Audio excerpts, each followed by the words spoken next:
The applause hit first. A sharp, clapping echo that bounced off the ballroom ceiling and made the chandeliers tremble as if the sound itself had weight. The light fractured in their crystal bodies, scattering ribbons of gold over the navy-draped tables. For a second, all I could see was glare. Hot stage lights ricocheting off the mirrored trophy cases, slicing through perfume haze and the slow swirl of champagne bubbles. My wineglass trembled slightly in my hand, the stem slick with condensation. I tightened my fingers around it, pretending it was the glass vibrating, not me. Someone near the back whistled, a long, appreciative trill that cut through the polite rhythm of the claps. A waiter's silver tray rang softly as champagne flutes quivered in time with the applause. The whole room felt choreographed, every sound rehearsed, every movement cued by pride and expectation.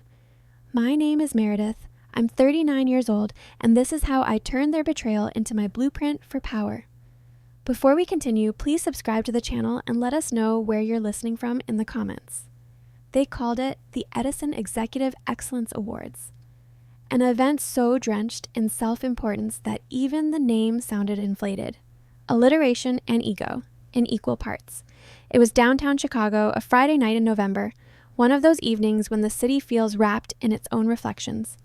Outside, the river shimmered under cold street lamps.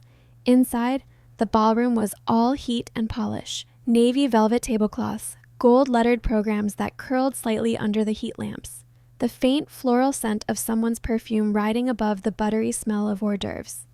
A slow montage looped across the massive screen behind the podium, executives shaking hands, stage laughter around conference tables, those awkward, we're just casually innovating coffee meetings. A manufactured nostalgia of success. And there he was, my husband, beaming from every frame. Brian stood just off stage now, in a tuxedo so perfectly tailored it seemed printed onto him. The light made the silver in his hair gleam like deliberate design. I smoothed the front of his lapel, fingertips grazing the crisp seam. His cologne drifted up. Wood and spice, expensive but familiar. The same bottle he'd worn since our second anniversary.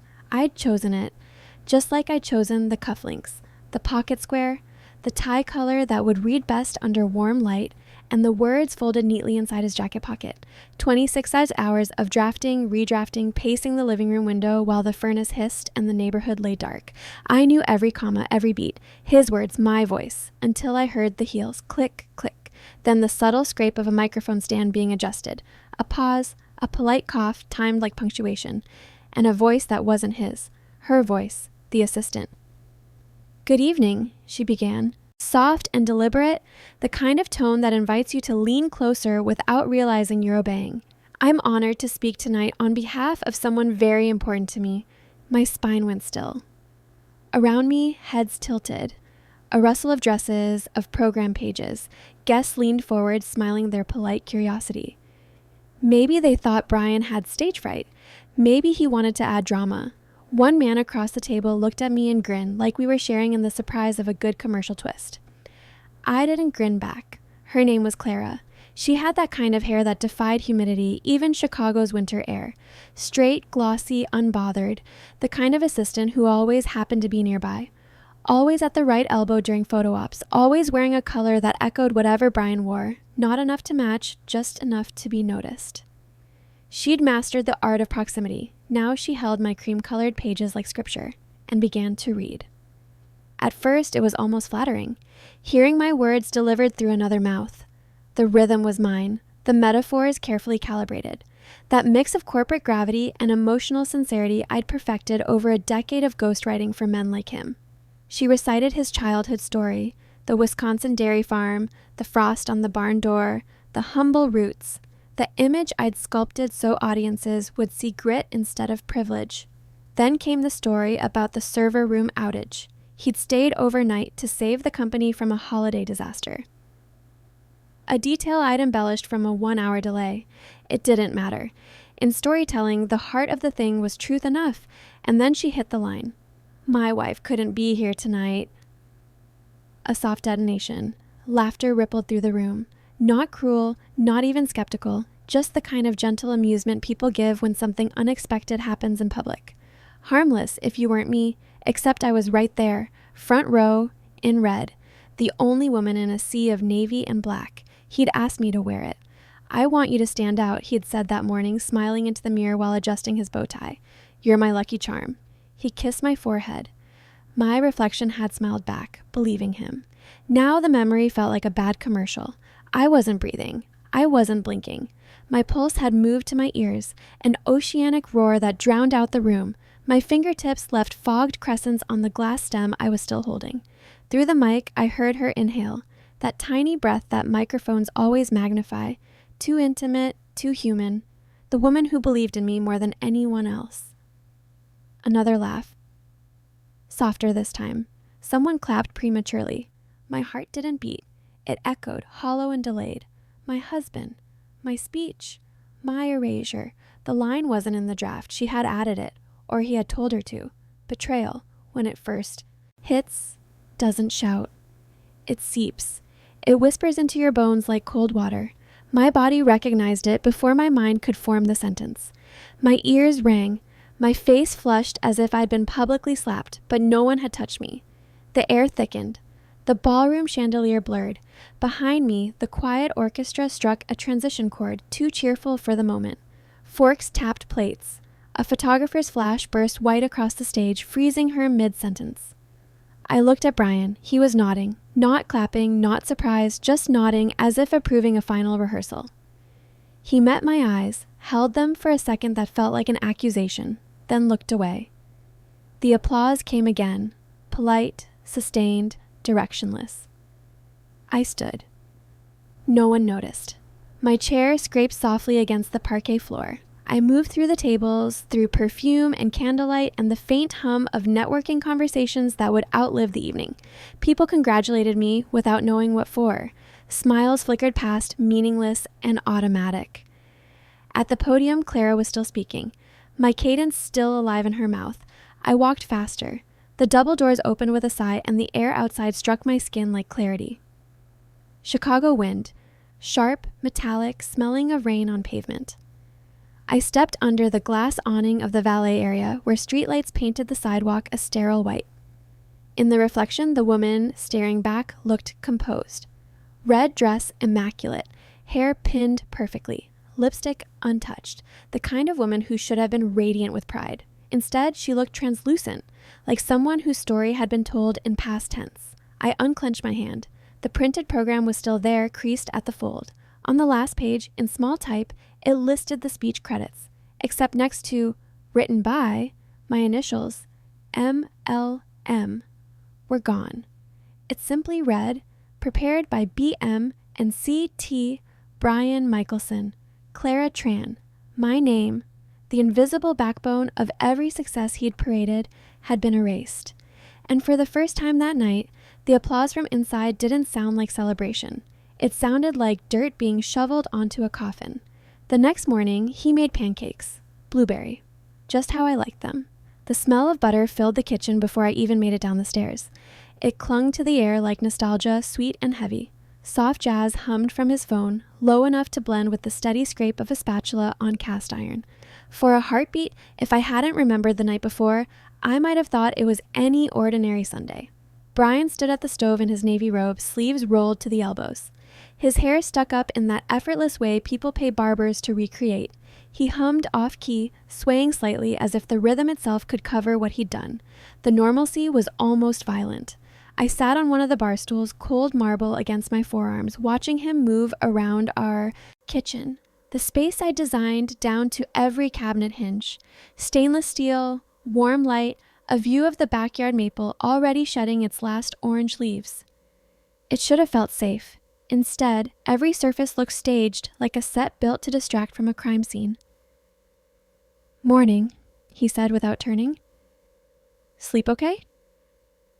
I watched the batter bubble. "Sure," my voice came out thin. "So, that was some night." He flipped a pancake, perfectly golden, nodded.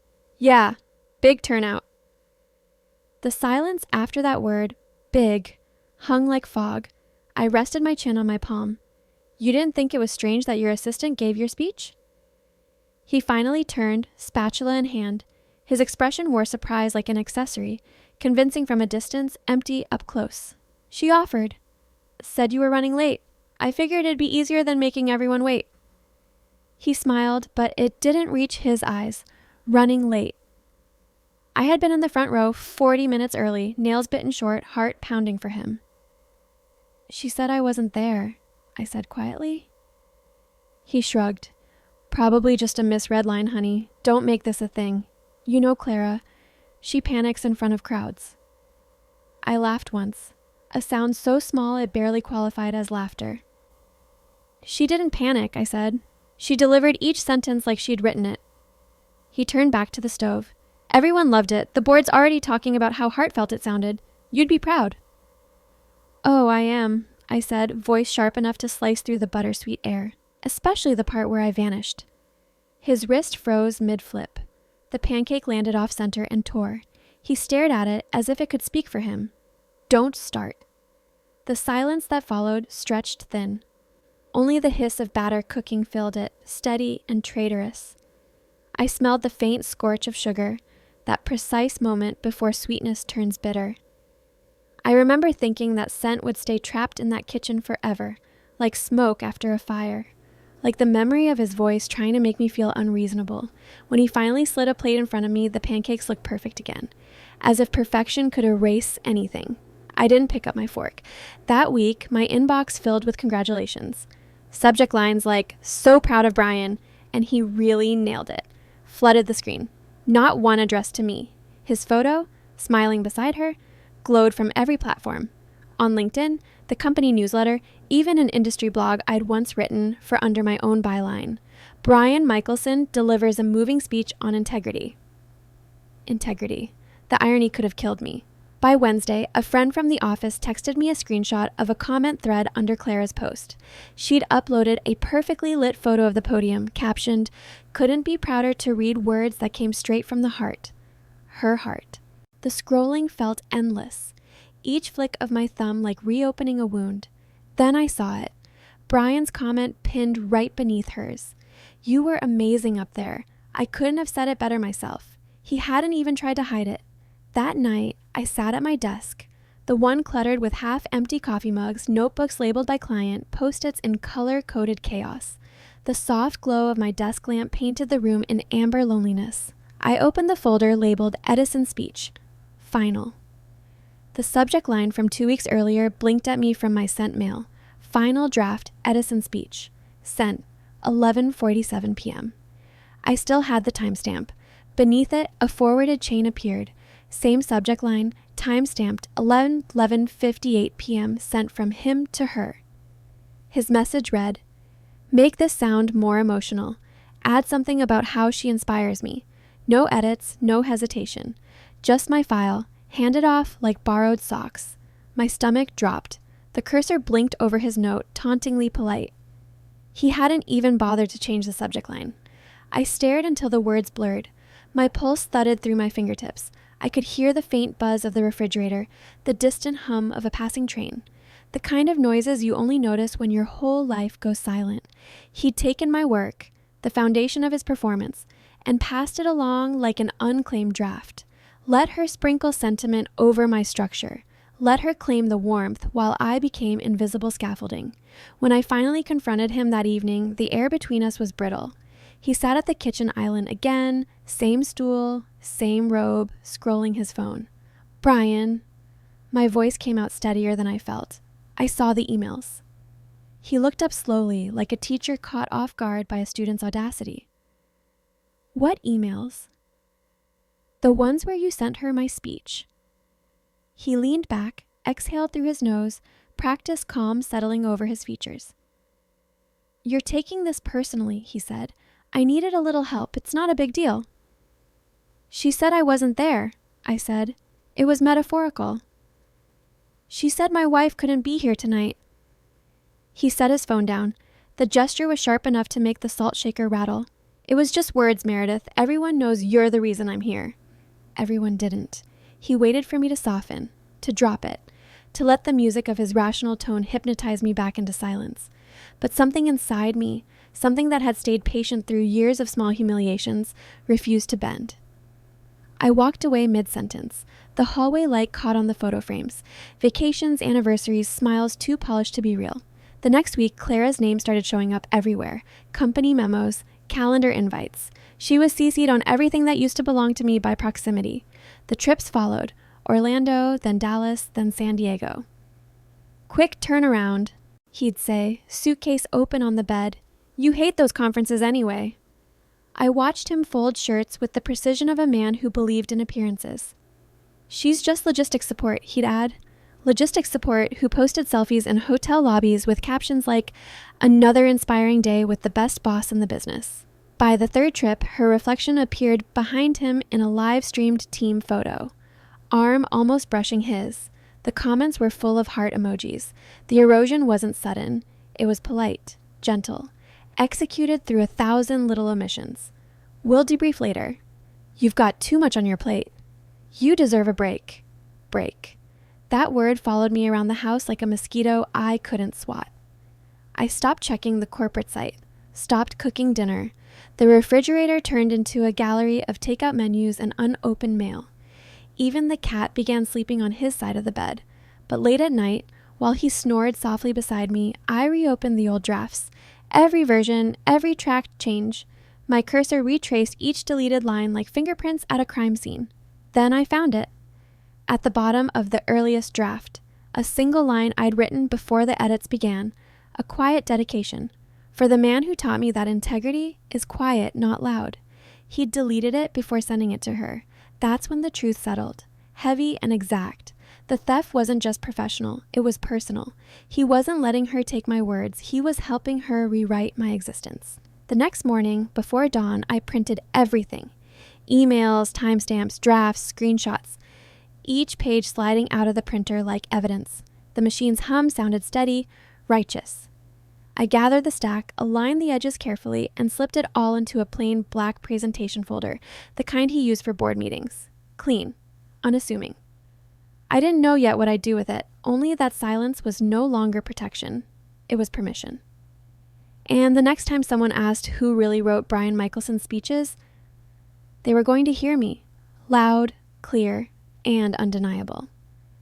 I became quiet in ways that people around me mistook for acceptance. Silence has a way of disguising itself. To outsiders, it looks like peace. To the person living in it, it feels like pressure in the lungs, the kind that builds until you forget what breathing used to sound like. They thought I was healing. I wasn't. I was collecting. I stopped answering certain calls, the ones that began with, "How are you holding up?" or ended with, "You just need time." I didn't need time. I needed precision. At night, while the city outside moved in blurred reflections across wet pavement, I sat at the kitchen table with a single lamp burning yellow over the surface. Around me, the dark hummed with refrigerator noise and the faint patter of rain against glass.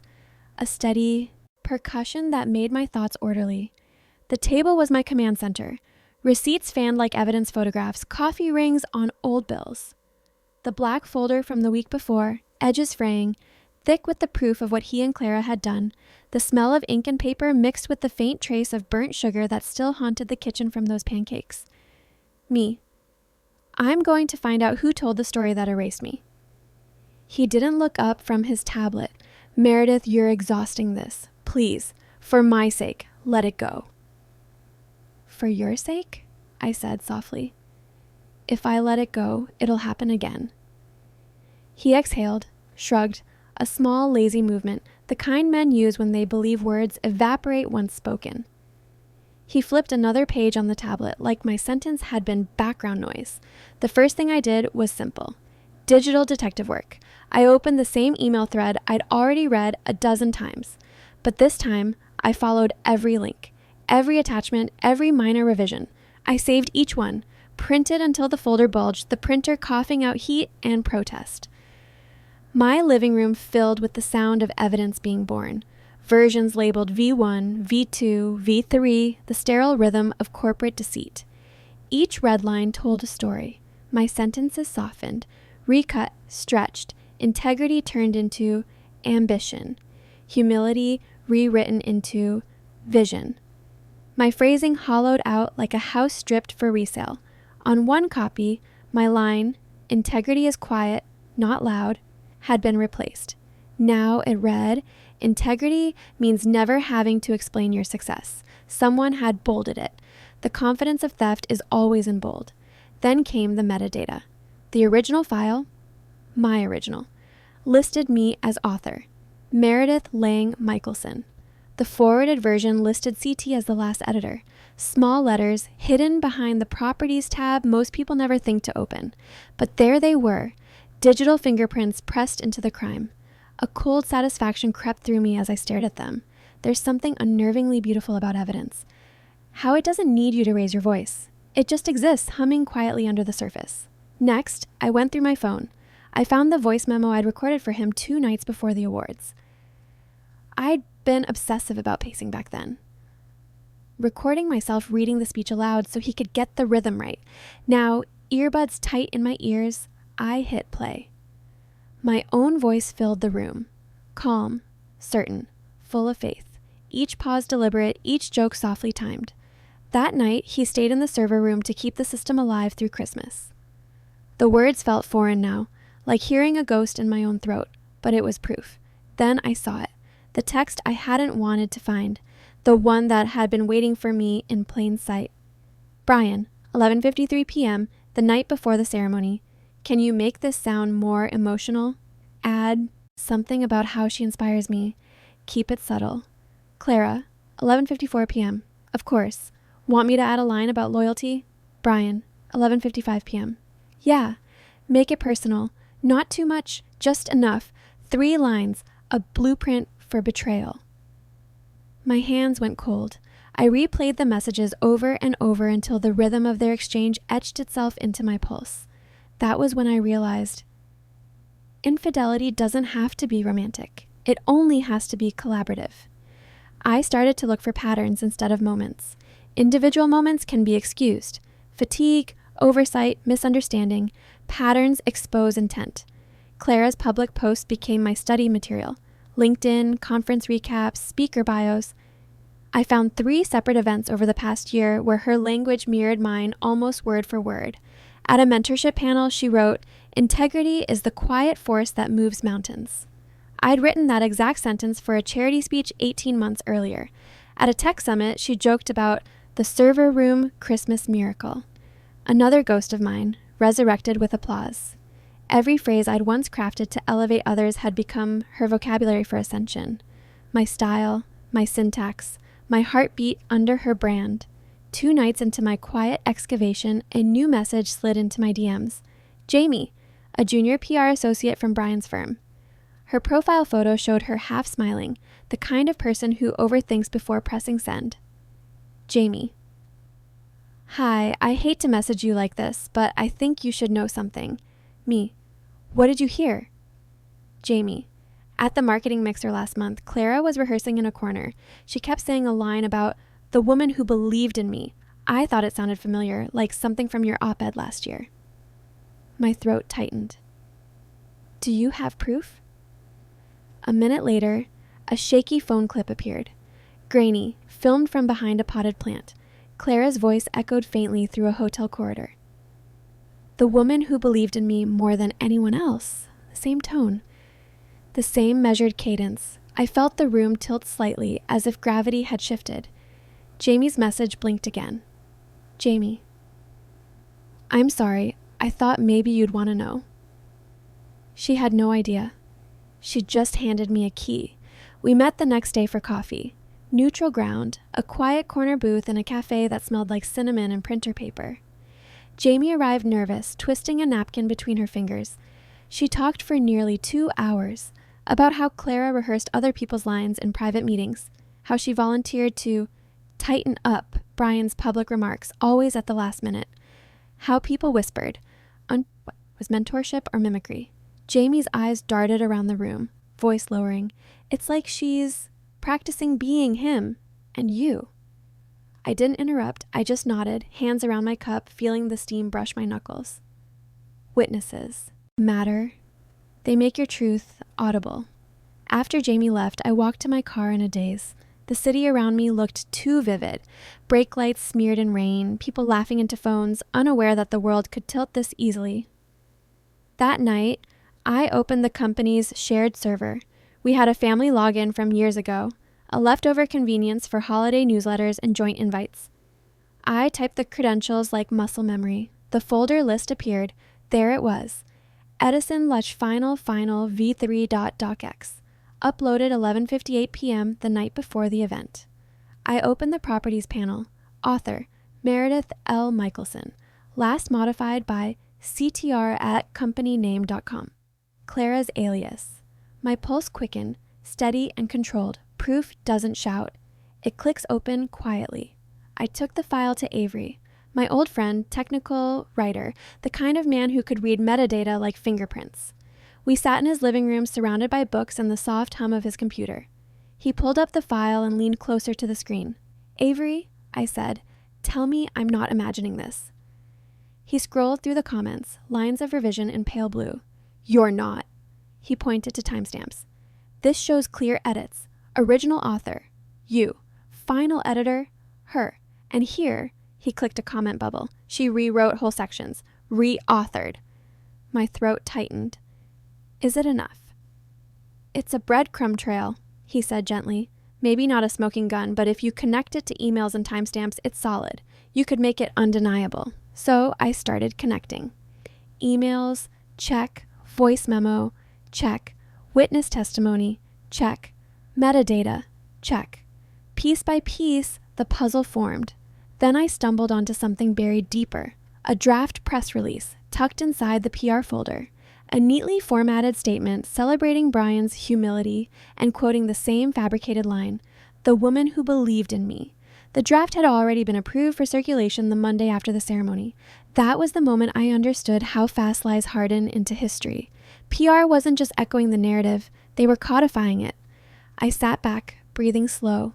The folder open before me felt less like paperwork and more like a living thing. A heartbeat of deceit laid bare. Then came the final piece, the strangest, smallest detail that glued the story together. On Brian's cloud backup, hidden in a folder of casual snapshots, there was a photo, his jacket pocket. Cream-colored pages folded neatly inside. Caption, all set, she'll be surprised. Sent to Clara. Timestamp, 6:42 p.m., the night of the awards. The screen flickered in my hand. For a moment, I thought my vision had blurred again, but it was just the phone trembling. I sank onto the kitchen floor. The folder slid from the counter beside me, papers spilling like feathers. Rain drummed harder against the window, streaking light down the glass. I started. Sorting. Timeline. Witnesses. Digital trail. Media. I labeled the piles with bright yellow Post-its, the kind you buy in packs and never finish. The neon squares looked absurdly hopeful against black and white evidence. I wasn't crying. Not anymore. My anger had cooled into something surgical, something that wanted not revenge but clarity. Proof, I realized, is its own kind of serenity. I began to imagine the reveal. Not public screaming, not vengeance dressed in hysteria. A controlled scene, a microphone, cameras, questions that couldn't be dodged, a moderator who wouldn't let the narrative slither away, a place where truth would have to answer itself. That night, I printed one more set of copies. I sealed them in an envelope, addressed it to myself, and sent it by certified mail. The postal clerk didn't know she was witnessing a prelude. She just handed me a receipt and said, "Keep this safe." I would. Because timestamps are harder to argue with than feelings. The next day, Clara posted again, a glossy conference photo. Caption, "Honored to support our leader. Grateful for mentors who show us how to be brave." Brian liked it within minutes. I saved the screenshot, filed it under public statements. Proof, I told myself, is not vindication. Proof is a tool. And I was done mistaking silence for restraint. The next gala was in San Diego. A different coast, a different skyline, but the same script waiting to be performed. A corporate showcase, smaller than the Edison Awards, yet still streaming live to donors, shareholders, and anyone hungry for polished inspiration. The kind of event built not for authenticity, but for optics. Brian was listed as one of the closing speakers. Clara, predictably, was in charge of logistics. Her name appeared 3 times in the event program. Mine appeared nowhere. I wasn't invited. So I invited myself. The decision wasn't impulsive. It was deliberate, quiet, measured. The kind of decision that hums at the base of your skull and feels like calm rather than rage. I booked a flight under my maiden name, Lang. 1 carry-on, 1 leather satchel, 1 purpose.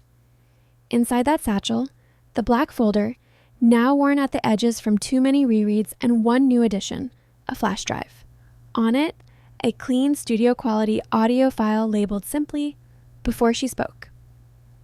The file was my voice, my words, my original draft of the Edison speech, read slowly and deliberately in my own cadence. No trembling, no edits, just the truth of how it was meant to sound, before they corrupted it. And in that version, at the very end, was the line she never dared to include. And if I've done anything worth remembering, it's because of her. I hadn't written that about me. I'd written it about my mother, about quiet strength, about legacy. Clara had twisted it into something else, a romantic insinuation wrapped in professionalism, delivered with the smile of a woman who knew the room would fill in the blanks. The morning of the gala, I woke to the soft blue light spilling through hotel curtains. The Hilton room felt too clean, too anonymous. I ironed my slate gray blazer until the fabric creased perfectly. Neutral, forgettable, armor made of invisibility. In the mirror, I looked like someone who belonged, or at least someone no one would question. I clipped a guest badge to my lapel, media consultant printed neatly in sans serif. My reflection tilted her head back and smiled faintly. I didn't recognize her, but I trusted her. I slipped a second badge into my pocket. An authentic one, borrowed from Jamie. She'd become more than a witness now. She was a quiet accomplice. Her text from the night before echoed in my head. "Don't tell anyone it came from me, but make sure they see it." When I arrived, the ballroom buzzed with rehearsed laughter. The air smelled like orchids, the kind they rent by the crate, and over-chilled wine. The lighting was too bright, the kind of cold fluorescence that makes everyone look slightly unreal. Waiters floated through the aisles carrying trays of prosciutto rolls and champagne flutes. A photographer adjusted his lens. The hum of conversation rose and fell like tidewater. I found a seat halfway back, close enough to see the stage but far enough to vanish if I needed to. From there, I watched Brian work the room. Handshakes, practiced charm, his signature half-smile that always photographed well. And beside him, Clara. Her laugh carried even above the crowd noise. Her hand brushed his sleeve once, a gesture that looked accidental to everyone but wasn't. They posed for a photo together, the flash bouncing off her silver dress. She looked like victory wrapped in sequins. I didn't speak. I just watched. I cataloged the sequence of things the way a journalist marks timestamps. 7:45 p.m. Technicians tested the presentation screen. 8:00 p.m. Clara handed Brian a final version of his closing remarks, her handwriting looping at the top margin. 8:05 p.m. I approached the AV booth. The technician, a middle-aged man in a headset, was hunched over a laptop surrounded by cables. I waited until he looked up. "Excuse me," I said evenly, holding the flash drive between two fingers. "There's been a mistake. The file you just queued, it's missing the embedded rights tag. Legal's been adamant about clearance lately. This version's time-stamped and approved." He blinked at me. "Who are you again?" "Media clearance," I replied, lowering my voice just enough to sound bureaucratic. "I'm only here to protect the firm from plagiarism scandals." The word plagiarism did the work. His shoulders tensed. He hesitated, scanning my badge, the fake one, perfectly laminated. Then he nodded. "All right, let's see what you've got." He plugged it in. The monitor flickered, a loading bar creeping forward. Then, suddenly, sound. The first 5 seconds of my voice filled the booth, calm, steady, the tech's head tilted. "Wait, is this the actual speaker?" "No," I said. "That's the writer." He didn't ask another question. At 8:12, the house lights dimmed. The crowd hushed to a collective inhale. Clara stepped onto the stage first, all grace and self-possession. The hem of her gown shimmered like mercury under the spotlight. She smiled at the audience, that perfect closed-lip smile that promised sincerity without risk. "Good evening," she began, voice poised. "I'm honored to introduce..." And then the screen behind her blinked. Not the usual sponsor logo, not Brian's name. A title in bold white letters appeared against black. The words that weren't mine anymore. The sound cut through the speakers. My voice, line by line, the same rhythm, the same phrasing. The story of Brian's humble beginnings, the holiday outage. Every metaphor she had claimed, now anchored by the real author, Me. The crowd fell silent. Heads turned toward the screen, then toward the stage, then toward me. Clara froze. Her mouth stayed open a second too long. Then she laughed, a soft, nervous flutter. The kind of laugh people use when they're still hoping a nightmare will pivot into a misunderstanding. But the mic was still on. The laugh echoed through the ballroom, brittle and human. Brian stood just off stage, eyes narrowing. He stepped forward, confusion written across his face like bad lighting. Then the recording reached the line. "My wife couldn't be here tonight." Gasps. Every head turned again, this time directly at me. Front row, slate gray, silent. Not in red this time. Not a target, a mirror. Someone near the aisle whispered, "That's her." Clara's smile collapsed. Brian's expression shifted, not to guilt, but to panic. His gaze darted between me and the screen as if the machinery itself had betrayed him. He stepped to the microphone, clearing his throat. "There's been a technical issue, he said, voice trembling just enough to betray him. "I think someone's played the wrong—" I stood. My chair scraped softly against the floor. The sound sliced through the silence. "You mean," I said evenly, "the original version?" He froze. His eyes dropped to the stage floor. That pause, longer than any sentence, said everything. I walked down the aisle. The crowd parted instinctively. Some whispered, some recorded, some just stared. No one stopped me. I climbed the stage stairs, my heels clicking against metal. Each step sounded like punctuation.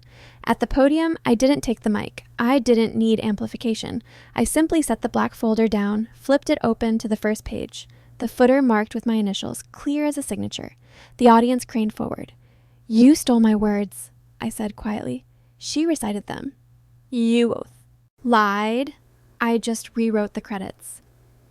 No shouting, no tears, just fact. For a long second, no one moved. Then, slowly, there was clapping. Not the hollow, orchestrated applause of corporate courtesy, but hesitant, human clapping. From the back rows at first, then scattered, then steady. A woman from the foundation board rose to her feet, nodding. A junior executive gave me the smallest thumbs up, his eyes wide with something like awe. Brian didn't move. Clara backed away from the mic, her face pale under the light. I turned, walked down the steps, and out of the ballroom before the noise could grow into anything else. Outside, the California night was warm. The ocean breeze carried salt and the faint sound of traffic. I stood on the sidewalk for a long moment, breathing. Not shaking, not crying, just breathing. Somewhere behind me, the muffled echo of my voice still played on a loop. My phone buzzed in my pocket. A new email. Subject. Feature request. Women behind the mic. It was from the journalist I'd reached out to weeks ago, before I'd even known how this would end. "We'd love to feature your story," she wrote. "The original audio, your notes, your words, and side by side with the broadcast version. This isn't about scandal. It's about authorship, about reclaiming what's yours." The screen lit my face as I read. The city lights flickered on the glass doors behind me. I typed back one sentence. "I'm ready now." The article went live the following Monday. It wasn't supposed to feel like a storm, but it did. Quiet, electrical, charged with that strange stillness that comes before lightning strikes. They titled it exactly as I had. "The Words That Weren't Mine Anymore." No tabloid flourish, no scandal punctuation, just a headline that read like a confession whispered into the world. It began not with my name, but with the words themselves. The journalist had insisted on that. "Let the language lead," she'd said during our last call. The opening section was a transcript of my original speech. Word for word, dated, signed, my sentences printed in black serif on white digital space, unembellished, unedited. After years of watching them mouthed by someone else, seeing them in print again felt like reclaiming a heartbeat. Then came the evidence. The article laid it all bare with surgical precision. Side-by-side comparisons of my original lines and Clara's recorded delivery. Each word highlighted, each pause marked. Little footnotes detailing metadata, file histories, email timestamps, proof rendered visible. There was a section titled Timeline of Alterations. It showed how every edit, every borrowed metaphor, every revision had passed from my hands to hers, one midnight at a time. And then came the paragraph I'd written myself. The one they placed in bold italics midway down the article like a hinge between accusation and clarity. "This isn't about credit. It's about erasure and what happens when women are applauded only when they disappear. I hadn't meant it as poetry, but it read that way. The response didn't arrive in a roar. It came like the tide, slow, certain, unstoppable. Emails first, messages in my professional inbox, some from names I hadn't seen in years. Former colleagues, editors, a few ghostwriters who understood the private ache of watching their words come alive under someone else's name. Then came strangers. People who said they'd read the article on trains, in airports, in quiet kitchens while their kids slept. They wrote things like, "I didn't know this happened so often, and you made me cry over my coffee, and I've been erased too. Thank you for naming it." None of it went viral, none of it needed to. The power was in its steadiness. The story spread through whispers, inboxes, group chats, real people passing it to real people. And then, predictably, the dominoes fell. The Edison Awards Committee announced a formal review. They used stiff, apologetic language. Possible breach of authorship integrity. 2 weeks later, a brief statement appeared on their website. In light of recent verified evidence, the Edison Excellence Award previously granted to Mr. Brian Michelson has been rescinded. I read that sentence 3 times, tracing every word like it was an incision. They never said fraud. They didn't have to. The phrase they used, breach of authorship integrity, was bureaucratic poetry, polite enough for the press, sharp enough to wound. Brian's company released nothing, but silence is its own kind of press release. Clara, on the other hand, vanished in real time. Her LinkedIn posts disappeared one by one, replaced by gray error messages. Her bio page on the corporate site redirected to a 404. Then came the internal memo leaked through the same channels that once promoted her rise. Departmental restructuring. No names attached, but everyone knew she was gone. Brian didn't come home that night. Not the night the article broke, not the next.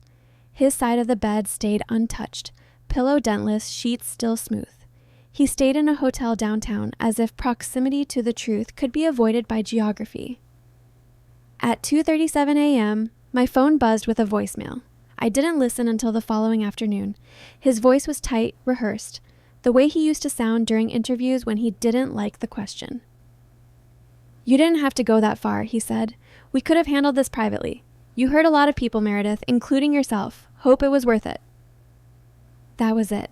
No apology, no acknowledgement. Just the same pivot he always relied on. From guilt to disappointment, from wrongdoing to blame. That was the last time he tried to reach me. I didn't call back, didn't text, didn't send the obligatory closure paragraph. We're trained to believe we'll make the ending neater. I let the silence stretch between us, long and unbroken, until it stopped feeling like emptiness and started feeling like freedom. Weeks passed. The air around my name changed. Emails now began with, "I read your piece." Invitations followed, podcasts, panels, interviews. I declined almost all of them, but one stood out. A small literary collective in Brooklyn invited me to speak. A night for the voices behind the voices, the organizer had written. No live stream, no press, just chairs, warm light, and a working microphone. A month later, I stood on that stage. The room was small, maybe 40 people. The kind of space where every sound lands gently, where even silence has texture. I could smell old wood and coffee grounds. Someone had taped printed poems to the back wall. When I began speaking, I didn't read from notes. I told the story straight, from the first draft to the final confrontation, from the stolen sentence to the night my own voice filled the ballroom again. No revenge, just truth. When I finished, no one clapped right away. There's a kind of stillness that's more powerful than applause. When people aren't sure if they're supposed to breathe yet. Then, softly, a woman in the 3rd row raised her hand. She looked around 50, silver streaks in her hair, notebook balanced on her knees. "How," she asked quietly, "did you not fall apart?" I let the question sit there. Then I said, "I did. You just didn't see that part." A few people nodded. The woman smiled. Small, sad, knowing. She understood. We all fall apart in private. The miracle is in what we build after. When the night ended, I walked outside into the Brooklyn cold. The city was hushed, snow just beginning to fall. Each flake caught the streetlight like ash. I stood there for a long moment, exhaling warmth into the air, watching it fade. Back home, I took out the black folder. My archive now, not of anger, but of evidence of evolution. Each tab had a name written in neat handwriting. Proof, silence, echo, reclaim. I slid the folder into the closet next to a single copy of that magazine issue, the one that had printed my words exactly as they were meant to be. Not as a trophy, as a map of how a woman disappeared from her own story and how she found her way back. Sometimes, late at night, I still dream about the Edison stage, the lights, the applause, the sound of my words leaving someone else's mouth. But then, in the dream, the mic crackles, just once, and I hear my own voice come through, clear, grounded, unmistakably mine. And that's when I wake up. I always wake up smiling. If you were in my shoes, what would you have done? Let me know in the comments, and don't forget to subscribe for more stories like this.